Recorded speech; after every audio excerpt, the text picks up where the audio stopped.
Have you ever been told to just pick a lane, focus on one career, or stop getting distracted by new hobbies? What if that common advice is completely wrong for you? Most of the world wants you to be a specialist, but if you are constantly bouncing from art to technology to philosophy to fitness, you might not be broken. You might be a polymath. And society is absolutely terrified of people like you. Today, we are breaking down the 5 undeniable signs that you possess a polymathic mind and why the modern world is designed to suppress it. The first sign is what we will call the curse of the multi-potentialite. You do not have one true calling. When someone asks what you want to do with your life, you freeze, not because you have no interests, but because you have entirely too many. From the moment you enter kindergarten, you are asked what you want to be when you grow up. Notice it is always singular. What is the one thing you want to be?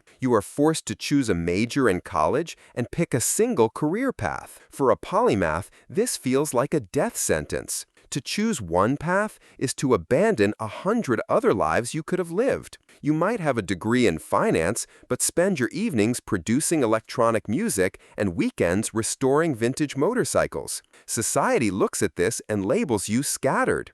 But historically, this is the exact same trait shared by Leonardo da Vinci, who was a painter, an engineer, and an anatomist. You are not lost. Your brain is simply designed for breadth, not just depth. The second sign is the boredom of mastery. Think back to the last time you obsessed over a new hobby. You bought all the gear, read the books, watched hours of tutorials, and rapidly got to the top 20% of people in that skill. But the moment you finally understood how it worked, the thrill vanished. You dropped it immediately and moved on to the next obsession. People might call you a quitter, but a polymath's true dopamine hit comes from the learning process itself, not the maintenance of a skill. Once the puzzle is solved, your brain demands a brand new mystery to unravel.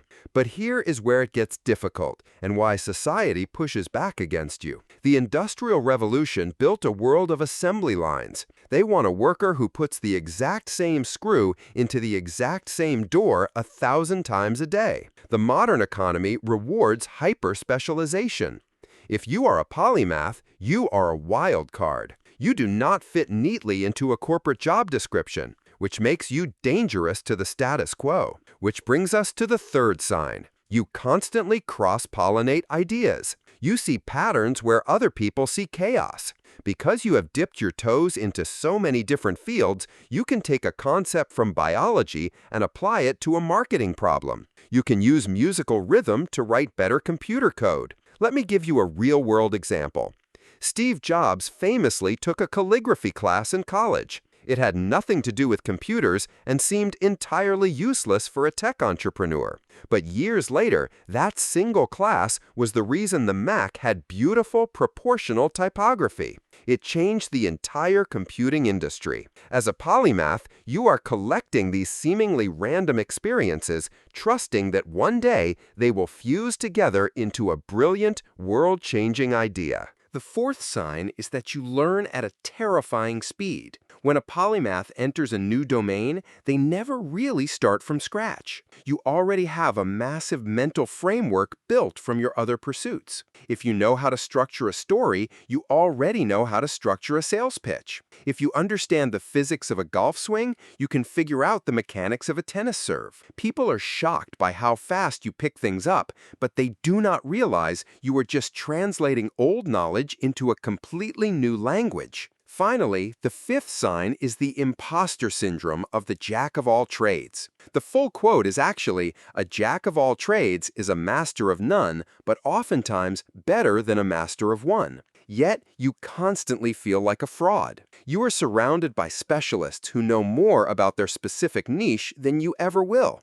You might think to yourself, I know a little about coding, a little about graphic design, and a little about psychology, but I am not an expert in any of them. What you are failing to realize is that the intersection of those 3 skills is a completely unique skill set. The developer cannot design. The designer does not understand human psychology.